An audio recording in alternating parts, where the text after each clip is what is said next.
J'étais un peu déçu parce qu'il n'y avait pas d'Antifa quand je suis arrivé. On m'a annoncé qu'ils sont arrivés malheureusement après que je sois rentré, ce qui est un peu dommage parce que je pense que l'Antifa fait partie quand même du décor de la mascarade du système. Et quand il n'y en aura plus, on les regrettera parce qu'ils sont quand même assez rigolos finalement. Bon, alors, il n'y en a pas qu'il y en a une dizaine là dans le champ à côté. Il faut avoir un peu de compassion parce qu'ils doivent avoir froid.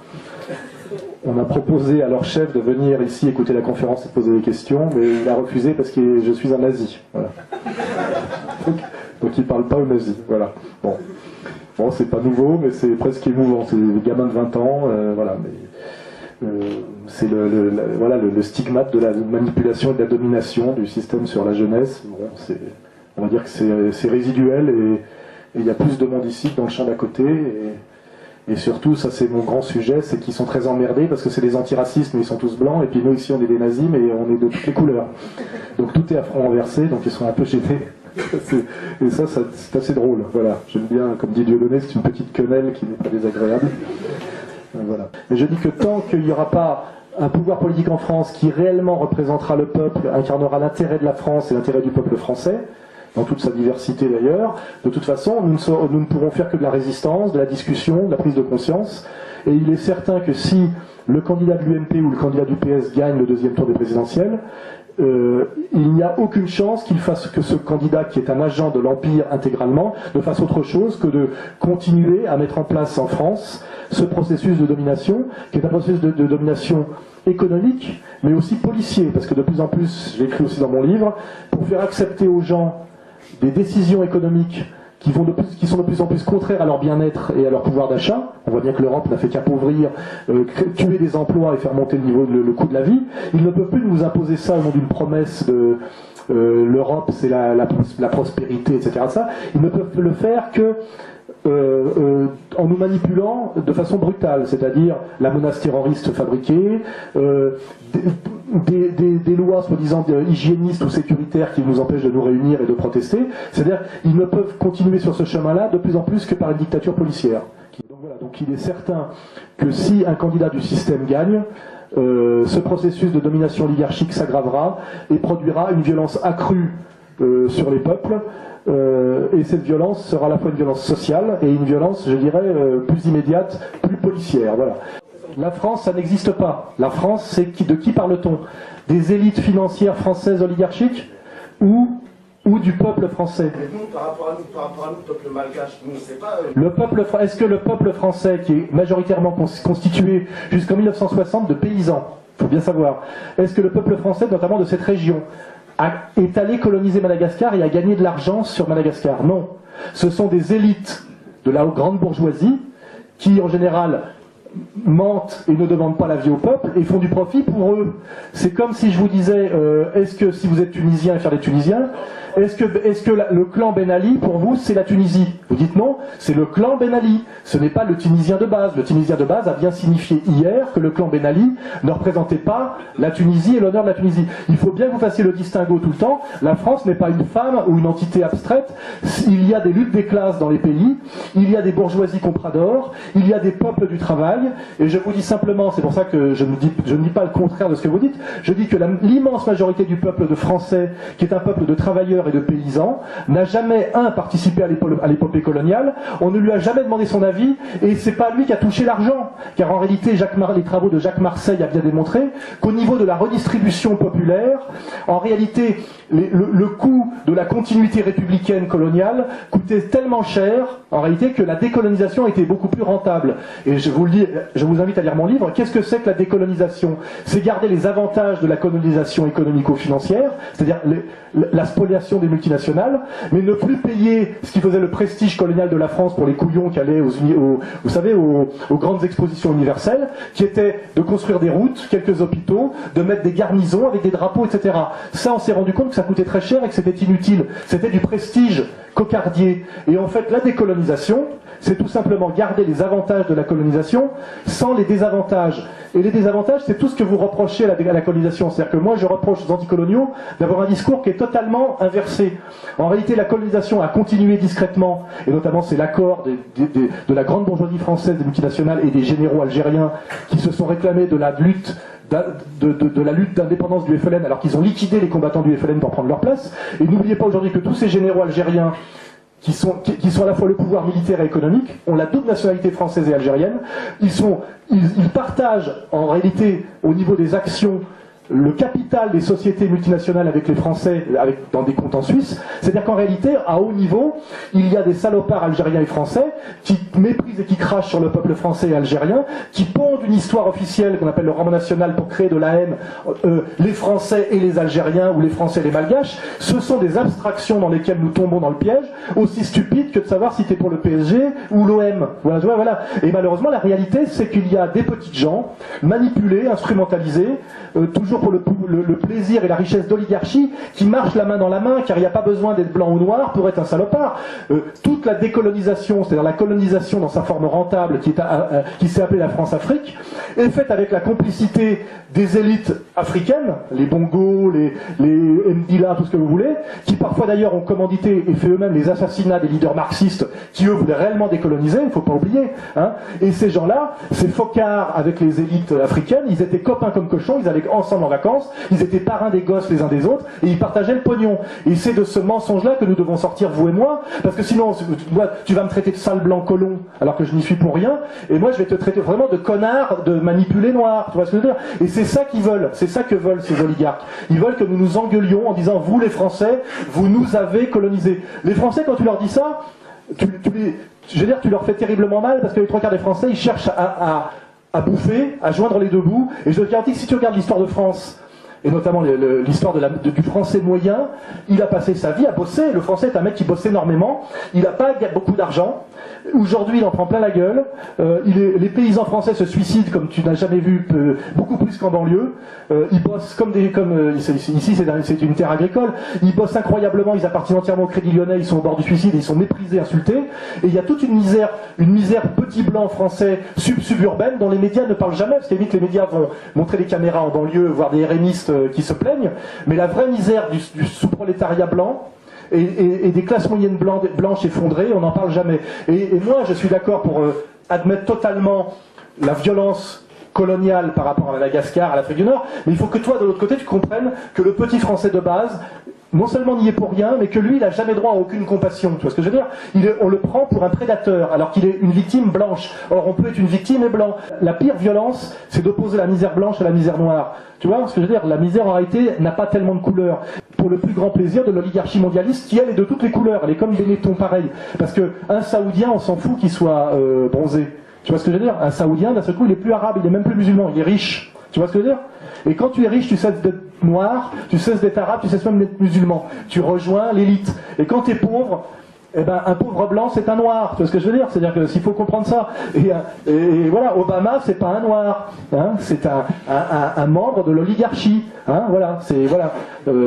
Et par ailleurs, il y a aux États-Unis une classe moyenne et un prolétariat blanc qui en prend plein la gueule aujourd'hui. Et la lecture noir-blanc est une lecture catastrophique. C'est ça la leçon et le drame de la décolonisation.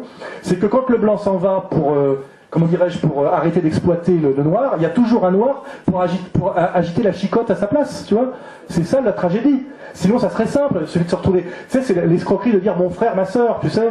Genre, la Oumma, on a la même chose avec la Oumma, on est tous frères. Bien sûr qu'ils sont tous frères, les musulmans. C'est pour ça que la Palestine et qu'Israël, ces 6 millions d'Israéliens ont été rejetés à la mer par 1 milliard de musulmans. Parce que les musulmans sont très solidaires, comme chacun sait.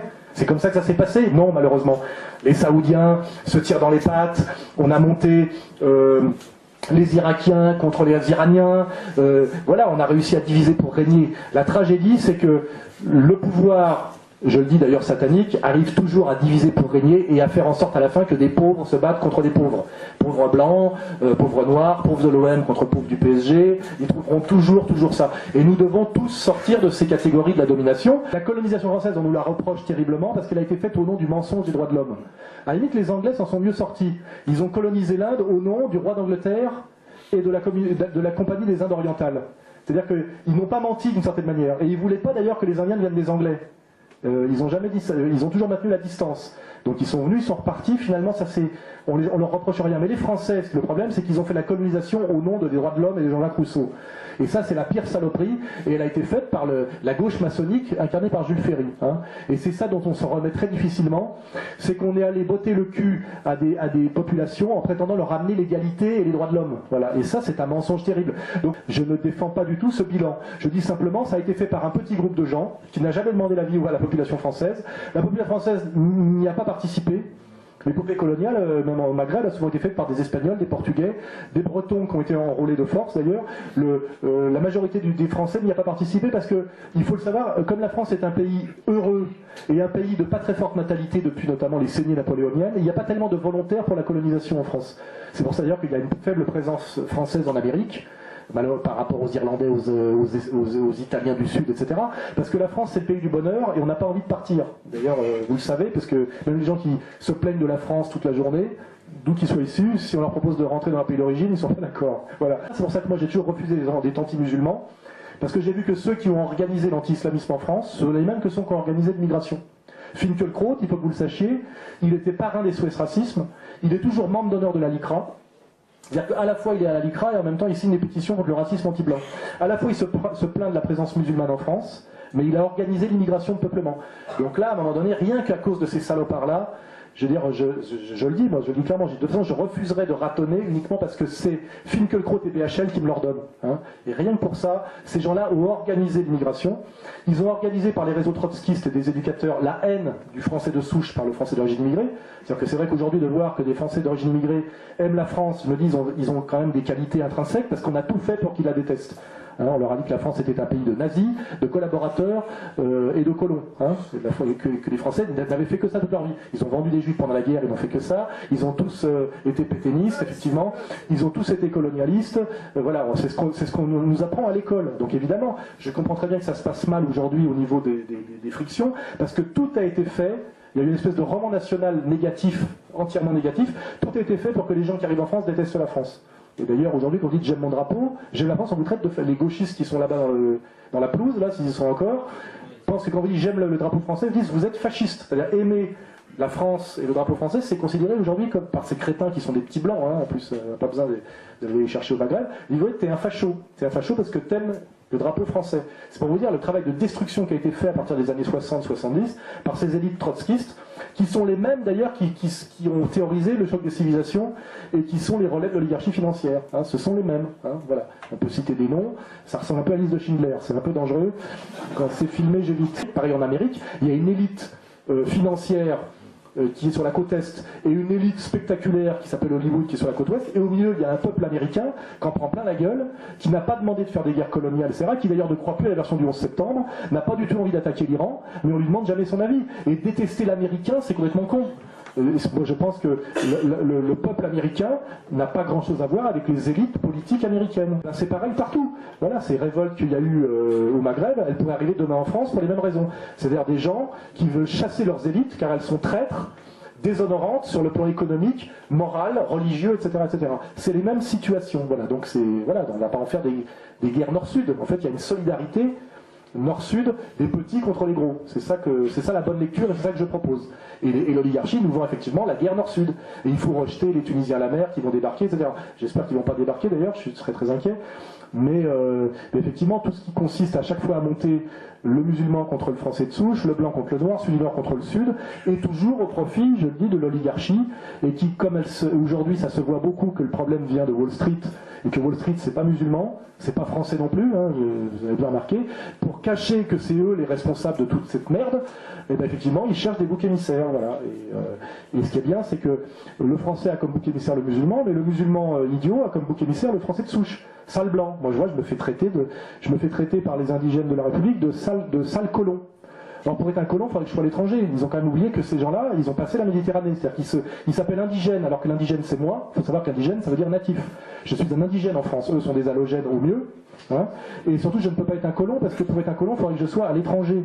Donc je suis simplement un Français chez lui, qui se plaint de gens qui, à mon avis, jouent contre leur propre camp. Et qui sait très bien que si on se réconcilie et qu'on comprend les manipulations, le lendemain ils ont des problèmes. C'est comme Ben Ali. Le lendemain ils font la valise, hein, parce qu'ils sont très peu nombreux et pas très courageux. Il faut le savoir. Hein. Ils sont très courageux, enfin, ils sont d'une lâcheté physique incroyable. Hein. Dès qu'ils voient que la manipulation marche plus, ils se sauvent.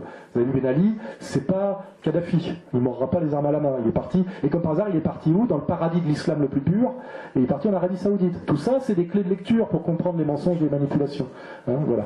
Alors que je pense pas que Kadhafi pourra aller se réfugier en Arabie Saoudite. Ça va être beaucoup plus compliqué pour lui. C'est un autre sujet d'ailleurs, et qui est d'ailleurs un vrai sujet de réflexion sur la multiplicité des manipulations et la complexité des problèmes. L'affaire libyenne, c'est incroyablement compliqué. On en parlera peut-être si on a le temps, mais voilà, c'est un vrai sujet. Et aujourd'hui, je vous dis, les candidats qui existent, c'est pas nous qui les choisissons, on nous les impose. En fait, on est des torfistes qui jouent sur des chevaux, on n'est pas éleveurs, vous voyez. On se dit, et je vous dis, le piège aujourd'hui qui est assez satanique, c'est qu'on va nous donner le choix entre Marine Le Pen et Strauss-Kahn.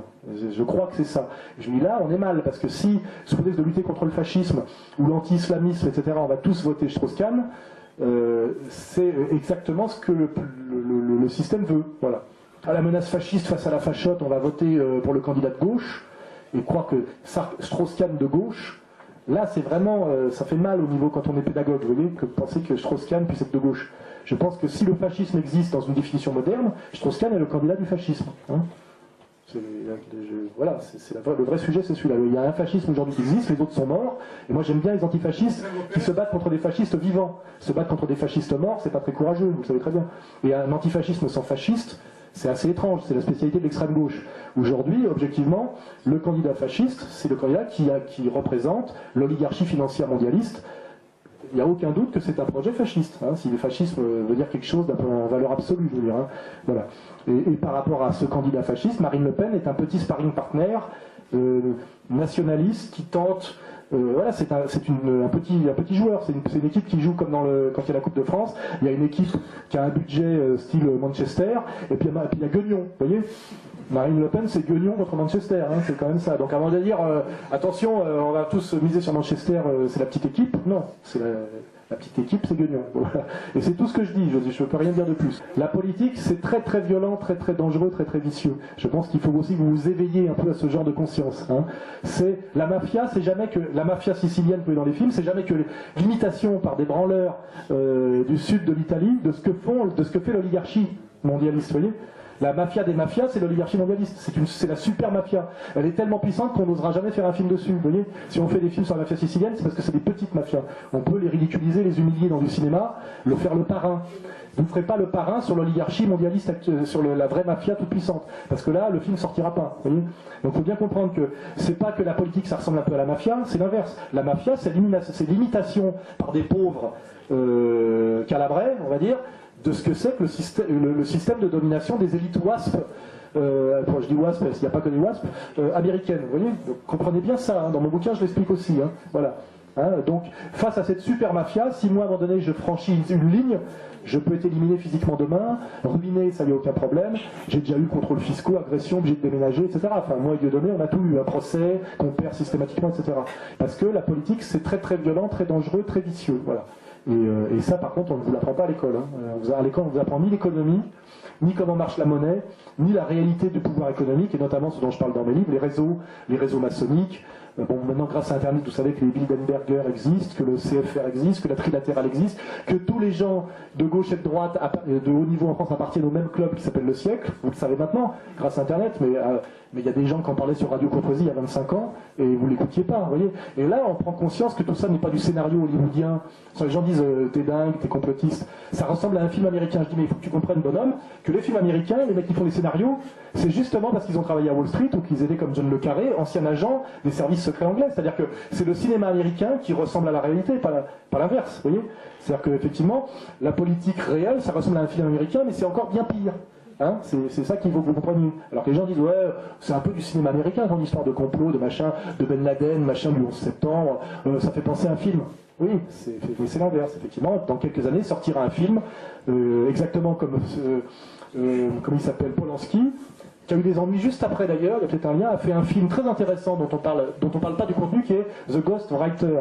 Il explique dans ce film que c'est une métaphore, mais lisible immédiatement, que Tony Blair, qui a été le président de l'Angleterre pendant des années, était un agent américain recruté dès l'université pour tapiner entièrement pour l'Empire contre les intérêts de son propre pays. C'est le sujet du film de Polanski. Voilà.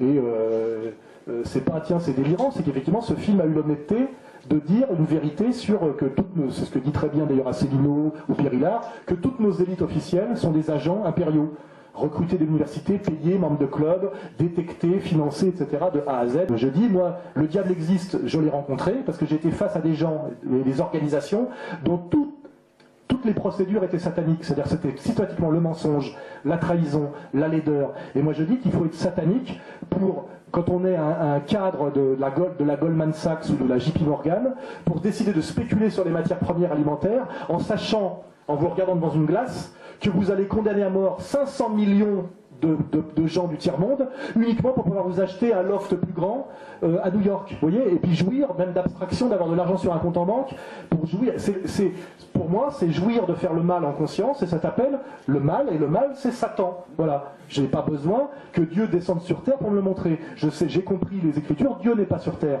Le diable est sur terre. Hein. Le diable s'appelle le maître de la terre, et ils sont bien identifiables, et même d'ailleurs quand on lit leurs mémoires, ou qu'on écoute leurs confessions secrètes, ou qu'on écoute, on écoute la vidéo de Aaron Russo lui parler de sa rencontre avec Nick Rockefeller, il dit bien que Nick Rockefeller lui a expliqué tout ça. Et ce mec, c'est pas un guignol, un psychopathe qu'on a sorti d'un asile, c'est un grand producteur de cinéma américain. Enfin voilà, quand on cherche, on trouve tout. Que Marine Le Pen ne peut pas être élue si elle n'a pas la voix des musulmans et des gens issus des quartiers. Arithmétiquement, elle ne fera pas 51%. Pour qu'elle puisse, à un moment donné, déjouer le piège de l'oligarchie qu'il a choisi comme sparring partner. Il faut bien comprendre que l'oligarchie la méprise. Et pour elle, voilà, ils la tiennent dans leurs mains et ils se disent de toute façon, elle fera 35 maximum. Voilà. Et donc, on fait élire Strauss-Kahn, si c'est Strauss-Kahn avec 65% des voix, ce qui était un plébiscite incroyable. À un moment donné, elle peut faire autre chose qu'être le sparring partner du candidat mondialiste de gauche pour changer du candidat mondialiste de droite. Il va falloir qu'elle aille chercher des électeurs, et pour ça qu'elle leur... Comment dirais-je, qu'il y ait comme le CNR, quand il y a eu le CNR, quand on a voulu chasser les Allemands pendant la guerre, les communistes et les gaullistes ont passé un pacte d'alliance parce qu'ils savaient qu'il fallait qu'ils soient unis. Et ça s'appelait le Conseil national de la résistance, et ça n'a pas été juste une alliance de circonstances, ça a été la promesse pour le pouvoir gaulliste, c'est-à-dire la bourgeoisie française, de nationaliser Renault, de nationaliser les banques, de créer la sécurité sociale, c'est-à-dire on veut bien, nous les communistes, se battre avec vous, mais il faudra donner quelque chose aux travailleurs après. Et ce pacte social a été écrit et tenu, ça s'appelait le Conseil national de la résistance, et il a fonctionné comme par hasard jusqu'à l'éviction de De Gaulle. La rupture définitive de ce pacte a été d'abord, je le dis dans mon livre, la loi de 73, la loi Rothschild, qui a été la fin, comment dirais-je, de la Banque de France, et la fin des politiques sociales, je vous expliquerai pourquoi dans mon bouquin. Et la deuxième trahison, c'est avec l'arrivée de Mitterrand, la destruction du roman national, de réconciliation nationale de De Gaulle, c'est-à-dire des juifs patriotes et des Français résistants, bourgeois, catholiques et communistes, qui était le roman national qui était nécessaire à la réconciliation nationale, pour revenir à réintroduire l'épuration, et ce qui est inauguré par le procès Barbie, où à partir de 80 et de Mitterrand, ancien type tenu, parce que ancien pétainiste, eh ben, ce pacte de réconciliation nationale qu'avait fait De Gaulle, on nous met en avant le français systématiquement collabo, la Shoah comme valeur supérieure, etc., etc. Et si elle tend la main à des gens à qui elle ne tend pas la main pour l'instant, et que non seulement il faudrait leur tendre la main, mais tenir les promesses. Et ça ressemble beaucoup au Conseil national de la résistance et à ce qui a donné les 30 glorieuses en France, qui a été un pacte nationaliste entre communistes et maurassiens d'une certaine manière, c'est-à-dire entre gaullistes et communistes, et c'est parce que ce pacte a existé que la France a bien fonctionné entre 45 et 73, et c'est parce que ce pacte a été rompu discrètement, d'abord sur le plan économique avec la loi Rothschild, et après sur le plan moral avec toute la clique qui arrivait derrière Mitterrand. Le métissage est un projet de domination. Vous voyez que le métissage n'est pas la convergence du mieux de deux civilisations, c'est pas le jazz musette de Django Reinhardt, c'est pas non plus Miles Davis additionnant le tambour africain et Jean-Sébastien Bach. Ça j'adore, vous voyez, ça s'appelle la mythe le métissage positif. Nous, ce qu'on nous vend, c'est le melting pot, c'est-à-dire que on fait se télescoper une civilisation française catholique et une civilisation du Maghreb musulman pour produire un abruti en survêtement qui est en général un libéral délinquant américain. Hein. C'est-à-dire que ce n'est pas l'addition de la culture française et de la culture arabo-berbère, c'est la destruction des deux pour se soumettre au modèle du sous-prolétariat libéral de ghetto américain. Et il ne faut pas oublier que c'est comme ça que vous constatez. Ce que vous voyez au bas des immeubles chez les abrutis moyens, c'est un type en survêtement, en Nike, etc., avec une casquette, qui gigote comme un noir américain du ghetto. Ce n'est pas un Français, parce que sinon je serais pour. Le génie, c'est quand même ça, d'additionner le génie de culture. Hein, ça peut donner à la musique arabo-andalouse, etc.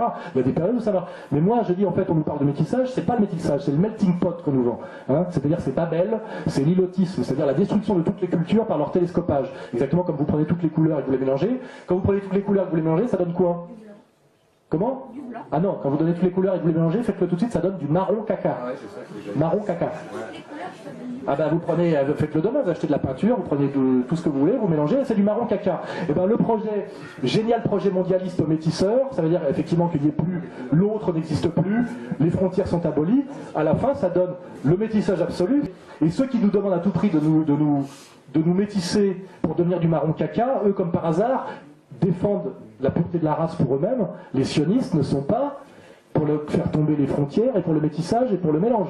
Eux, ils défendent, comme par hasard, la pureté raciale. Vous voyez? Donc ça, c'est aussi un signe. C'est que ceux qui nous dominent, et c'est la clé de la domination, veulent toujours vous imposer ce qu'ils ne feront pas eux-mêmes. Vous voyez? C'est ça la notion de privilège. C'est-à-dire, ce qui est bon pour toi n'est pas bon pour moi. Je t'oblige à faire quelque chose et moi, j'y échappe. Vous voyez? Tu payes des impôts, j'en paye pas. Hein, j'ai le droit de porter une épée, tu n'as pas le droit de la porter. Je peux rentrer à cheval dans l'église, toi tu rentres en baissant la tête. C'est toujours pareil. Il faut voir que nos élites oligarchiques, qui sont toutes sionistes, défendent un projet racial et religieux d'ailleurs, en méprisant la notion de race et de religion, on le disait tout à l'heure, hein, et nous proposent, soi-disant en termes de fraternité, ils parlent de l'amour, les pâquerettes, les enfoirés, le métissage. En réalité, c'est la destruction de toutes les civilisations historiques par leur télescopage forcé sous comment dirais-je, l'égide libérale de consommation. Hein, voilà. C'est une vraie entreprise de destruction de toutes les civilisations. Or, je ne crois pas que le modèle civilisationnel qui montre le plus haut niveau d'élévation spirituelle et culturelle du monde soit les bandes ethniques de la banlieue de Los Angeles. Je pense que là, on est près de l'animal, quoi, je veux dire, et tout le monde le sait. Hein, c'est espérance de vie 19 ans et demi, la maille et les gonzesses, les bagnoles, l'échelle en or. On est dans quelque chose qui représente le contraire de toutes les valeurs de civilisation et qui sont aussi éloignées des valeurs européennes et catholiques que des valeurs de l'islam. On est d'accord là-dessus. Hein, voilà. Donc voilà, là-dessus, en plus, il n'y a pas de choix à faire. C'est de la merde. Et en plus, on a bien vu que ça donnait quand on voit nos rappeurs français. Ou les gens qui jouent dans cette sphère-là, on va parler de Joe Star ou de Jamel Debbouze, où est-ce qu'ils sont aujourd'hui, quel combat ils mènent, est-ce qu'on les a vus bouger sur la cause palestinienne? Ils ont effectivement le projet libéral accompli de A à Z, de délinquants libéraux, on prend la maille, on tire les gonzesses, on se défonce la gueule, et on nique tout le monde. Et c'est effectivement, c'était écrit noir sur blanc, nique ta mère, vous voyez? Nique ta mère est la négation même de la société, ça s'appelle l'inceste. La société humaine est fondée sur un interdit universel qui est l'interdit de l'inceste. Tu ne niques pas ta mère. Sinon, c'est que tu es un monstre et une bête. Alors, il y a des gens, à un moment donné, pendant 30 ans qui ont été montrés dans les médias, leur intitulé, c'était « Nique ta mère ». Je ne sais pas si vous comprenez ce que ça veut dire à tous les niveaux. C'est d'abord niquer ma mère à moi, c'est-à-dire que j'avais un type qui prétendait être issu d'ailleurs de l'immigration, ce qui n'était pas vrai. C'était un franco-antillais. Hein, quant à Doc Gynéco, il venait de la porte de la Chapelle, il était même de Paris. C'est-à-dire en plus, c'est des menteurs. Vous voyez, tous leurs producteurs étaient issus d'une communauté qu'on n'a pas le droit de nommer. Et effectivement, tout leur discours était un discours de haine raciale, d'humiliation de leur propre communauté d'origine, c'est-à-dire déshonorer leurs parents, hein, voilà, et dont la proposition était une proposition la pire insulte qu'on peut vous faire, c'est nique ta mère, et une proposition d'inceste, c'est-à-dire anti-civilisationnelle et d'insulte maximale à l'autre. Et c'est ces gens-là qui ont été montrés à la télé pendant 30 ans pour représenter les quartiers. Là, quand on parle de Satan, il y avait un vrai projet satanique. Comment voulez-vous que les Français de souche aiment les Français d'origine immigrée du Maghreb quand on leur dit voilà, le mec de banlieue, c'est Joe Star. Un mec qui te dit je nique ta mère, qui est défoncé au crack toute la journée et qui frappe les femmes et les animaux. Parce qu'en plus, condamné pour frapper une hôtesse de l'air et un singe.